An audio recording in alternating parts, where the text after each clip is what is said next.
Hello friends, मैं कंचन आपका अपने चैनल पे बहुत-बहुत स्वागत करती हूँ और आज हम अध्ययन करेंगे भारत के प्रमुख पहाड़ियाँ व प्रमुख उनमें स्थित चोटियों के बारे में। तो आइए हम एक-एक करके देखते हैं। देखिए, हम सब जानते हैं कि भारत की जो मुख्य पर्वत श्रृंखला है, वो हिमालय है। वो हिमालय भारत के उत्तर पश्चिम से लेकर के पूर्व तक इसका विस्तार हमें देखने को मिलता है और यही भारत की सर्वप्रमुख श्रृंखला है। इस श्रृंखला को हम 4 भागों में बाँट करके उसका अध्ययन करते हैं। जैसे सबसे जो उत्तर में इसकी श्रृंखला होती है, इसे हम जानते हैं ट्रांस हिमालय या तिब्बत हिमालय के नाम से। इसके नीचे आता है ग्रेट हिमालय रेंज, जो कि ये सबसे ऊंची पर्वत श्रृंखला है जो हिमालय है इसकी। इसके नीचे हम देखते हैं मिडिल हिमालयन रेंज, जो ग्रेट हिमालय के दक्षिण में आता है और इसमें बहुत सारे पर्यटन स्थल, बहुत ही सुंदर, अति सुंदर घूमने वाले पर्यटन स्थल देखने को मिलेंगे। बहुत सारी पहाड़ियाँ भी इसमें स्थित हैं। और इसके बाद जो चौथी पर्वत श्रृंखला है हिमालय की, वो है बाह्य हिमालय या शिवालिक हिमालय के नाम से हम इसे जानते हैं, जो कि ग्रेट हिमालय के नीचे हमें इसका विस्तार देखने को मिलेगा। तो इस तरह से जो हिमालय है, इसको 4 प्रमुख श्रृंखलाओं में बांटा गया है और इन 4 जो पर्वत श्रृंखलाएं हैं, इनमें स्थित जो छोटी-छोटी श्रृंखलाएं हैं, जो मुख्य इनकी चोटियां हैं, इन चोटियों का हम एक-एक करके अध्ययन करेंगे। तो आइए इन पहाड़ियों व चोटियों को हम देखते हैं। सबसे पहले देखिए, ये जो यहाँ पे दिया गया है, ऊपर इसके हिमालय के उत्तर में एक पूर्व की साइड और पश्चिम की साइड 2 श्रृंखलाएं हमें देखने को मिल रही हैं। तो ये जो श्रृंखला है, जो पूर्व में है, इसका नाम है क्युनलुन श्रेणी, यानी हिमालय के उत्तर में है क्युनलुन श्रेणी और इसी दोनों के मध्य में स्थित है तिब्बत का पठार, यानी जो टेथिस कहें कि भूसन्नति थी, उसमें मलबे के जमाव द्वारा जब उसमें वलन पड़ा, मोड़ पड़ा, तो दोनों साइड एक तरफ कुनलुन श्रेणी और इधर दक्षिण की साइड हिमालय श्रेणी, हिमालय पर्वत श्रृंखला का निर्माण हुआ और वही जो तिब्बत का पठार है, इसमें एक शांत क्षेत्र के रूप में स्थित है।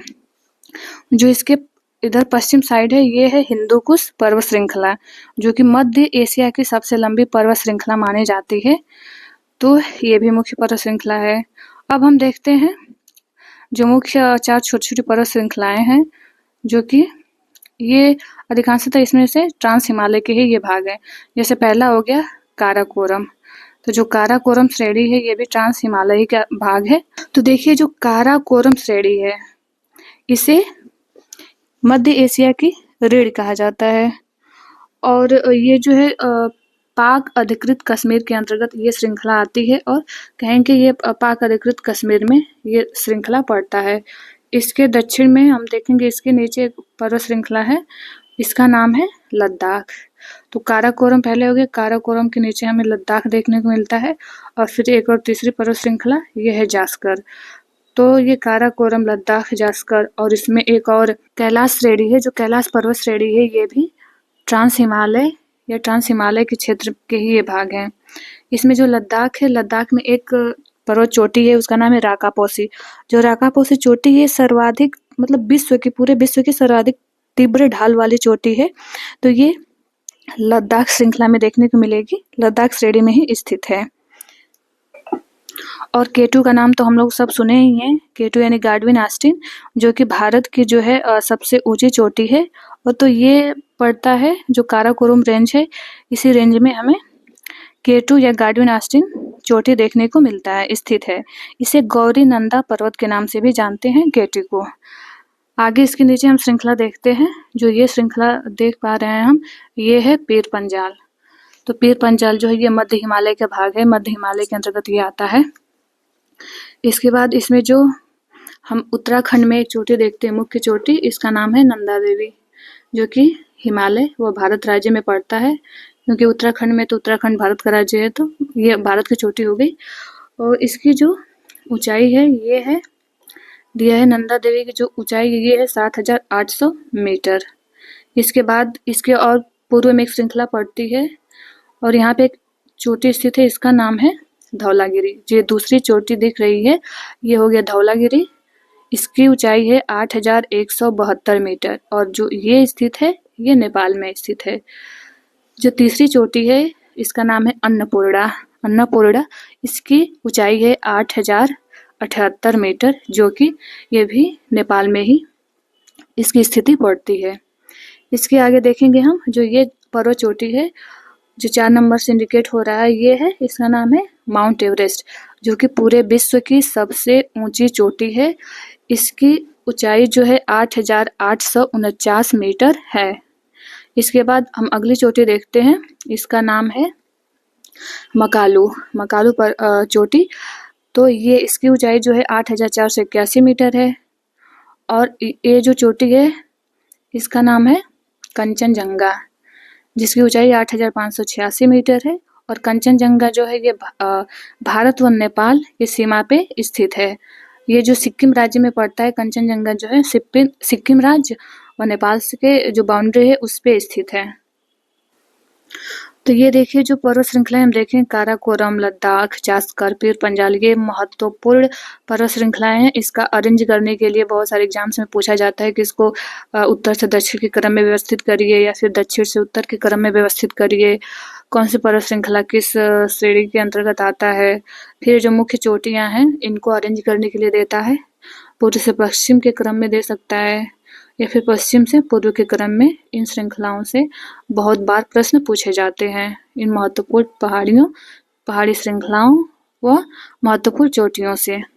आगे हम देखते हैं एक और चोटी जो बिल्कुल पूर्व में स्थित है, इसका नाम है नामचा बरवा। नामचा बरवा चोटी जो है इसकी ऊंचाई है 7,782 मीटर और जो ये स्थित है तिब्बत में, यानी ये चीन के बॉर्डर पे स्थित है, तो ये तिब्बत में स्थित है। आगे देखते हैं एक और पर्वत चोटी जो कि जिसको हम जानते हैं K2 के नाम से। तो ये जो है काराकोरम में ही स्थित है, काराकोरम श्रेणी में। इसकी ऊंचाई है 8,611 मीटर और इसके नीचे और मतलब इसके दक्षिण और पश्चिम में एक और मुख्य चोटी है जिसका नाम है नंगा पर्वत के नाम से जानते हैं। तो इसकी जो ऊंचाई है 8,126 मीटर है। इन दो मुख्य चोटियों का, जो कि हमें जो हिमालय मतलब कह सकते हैं कि पश्चिमी हिमालय में ये मुख्य दो चोटियां K2 या गार्डियन आस्टीन और नंगा पर्वत, ये दो मुख्य चोटियां हैं। बाकी बिल्कुल पूरे में है नामचा बरवा चोटी। और हमें नेपाल हिमालय कह सकते हैं कि जो नेपाल हिमालय, उत्तराखंड, कुमायूं और नेपाल हिमालय में हमें ये मुख्य चोटियां नंदा देवी, धौलागिरी, अन्नपूर्णा, माउंट एवरेस्ट, मकालू, कंचनजंगा क्रम से स्थित मिलेंगे। अब हम देखते हैं कुछ हिमालय की जो पूर्वी पहाड़ियां हैं इसके बारे में। जो ये मुख्य हमें हमें अरुणाचल प्रदेश में जो ये पहाड़ी श्रृंखला देखने को मिल रही है, इसका नाम है डाफला पहाड़ियां। अरुणाचल प्रदेश के नीचे और फिर नागालैंड से सटा हुआ जो भाग है, यहाँ पे एक पहाड़ी है, इसका नाम है मिकिर की पहाड़ियां। इसे हम मिकिर की पहाड़ियों के नाम से जानते हैं। इसके नीचे एक और छोटी सी पहाड़ी देखने को मिलेगी, इसका नाम है नागा पहाड़ियां, यानी नागा पहाड़ियां जो है हमें नागालैंड में देखने को मिलेगी। फिर इसके नीचे हमें लुसाई की पहाड़ियां, फिर मीजू की पहाड़ियां, तो ये मिजोरम, नागालैंड से के नीचे मणिपुर और मणिपुर से नीचे हमें मिजोरम मिलेगा। तो इसमें ये सारी पहाड़ियां, जैसे नागा पहाड़ी नागालैंड में हो गई, लुसाई पहाड़ियां, फिर नीचे मीजू की पहाड़ियां हमें इस श्रृंखला में देखने को मिलेगी। जो 3 मुख्य और पहाड़ी श्रृंखलाएं हम सुनते हैं, जहाँ पे कि विश्व का सर्वाधिक सघनतम वर्षा होता है, सर्वाधिक सेंटीमीटर, तो इसे हम देखते हैं। हम मेघालय में देखते हैं, मेघालय में जो पहाड़ियाँ स्थित हैं, ये जो मुख्य पहाड़ी है इसका नाम है गारो, ये जो दूसरी पहाड़ी है इसका नाम है खासी, और एक मुख्य पहाड़ी तीसरी, इसका नाम है जयंतिया, यानी गारो, खासी, जयंतिया। ये 3 मुख्य पहाड़ियाँ हमें मेघालय में देखने को मिलेंगी। और ऐसा है कि ये जो तीनों पहाड़ियाँ हैं इनकी आकृति कुछ कोप आकार की है, यानी ये पहाड़ियों की जो नीचे से कहते हैं कि जो जड़ें हैं पतली हैं, संकरी हैं और ऊपर जाके थोड़ी चौड़ी हो जाती हैं। तो इस तरह से कीपाकार आकृति होने की वजह से जो यहाँ पे बादल बनते हैं, वो बादल इन पहाड़ियों में घिर करके बहुत अधिक वर्षा करते हैं। इसलिए यहाँ पे हमें विश्व का सर्वाधिक वर्षा देखने को मिलता है मेघालय में। आगे हम देखते हैं भारत के मध्य में स्थित पहाड़ियों के बारे में। जो भारत में मध्य में एक पहाड़ी मुख्य पड़ती है, जिसे हम सब जानते हैं अरावली पर्वत, तो ये हमें राजस्थान में देखने को मिलता है। जो अरावली पर्वत श्रृंखला है, इसकी जो मुख्य चोटी है ये है, इसका नाम है गुरु शिखर, जिसकी ऊंचाई है 1722 मीटर। फिर इसके नीचे हमें देखने को मिलेगा विंध्याचल पर्वत श्रृंखला।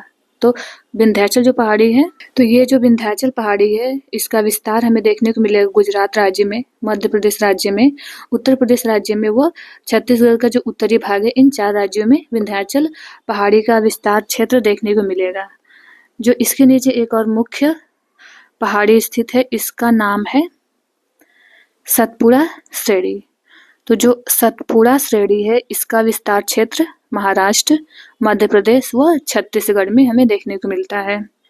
ये मुख्य पहाड़ी के बाद हम अगली पहाड़ी देखते हैं, इसका नाम है महादेव। तो जो महादेव पहाड़ी है, तो देखिए जो महादेव पहाड़ी है, इसका विस्तार क्षेत्र है मध्य प्रदेश। जो महादेव की सबसे एक ऊंची चोटी है, इस चोटी का नाम है धूपगढ़, जिसकी ऊंचाई है 1350 मीटर, जो कि महादेव पहाड़ी की सबसे ऊंची चोटी है। और महादेव पहाड़ी के उत्तर से ही पवित्र नदी नर्मदा बहती है होकर के। इससे आगे देखते हैं, जो ये पहाड़ी है, इसका नाम है मैकाल। तो जो मैकाल पहाड़ी स्थित है, ये पूर्वी मध्य प्रदेश व छत्तीसगढ़ में इसका विस्तार क्षेत्र देखने को मिलता है।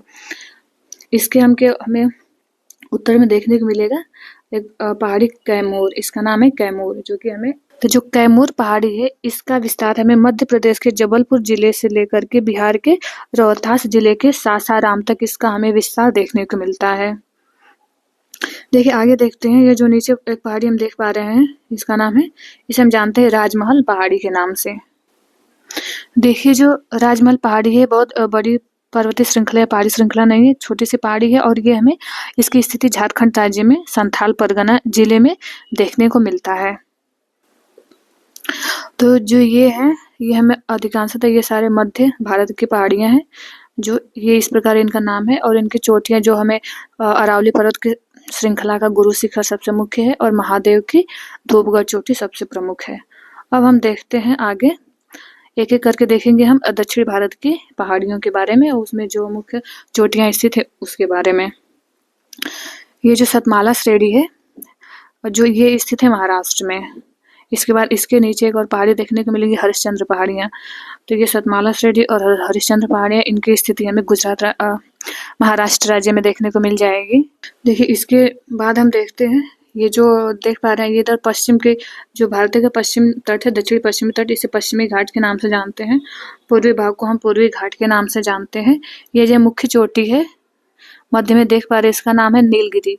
नीलगिरी जो है पश्चिमी घाट वो पूर्वी घाट का मिलन स्थल भी कहा जाता है नीलगिरी पहाड़ी को। जो नीलगिरी पहाड़ी है, इसकी एक मुख्य चोटी है, इस मुख्य चोटी का नाम है दोड्डा बेट्टा चोटी। इसकी जो ऊंचाई है 2637 मीटर है। नीलगिरी के दक्षिण में एक और मुख्य पहाड़ी हमें देखने को मिलता है, इसका नाम है अन्नामलाई पहाड़ी।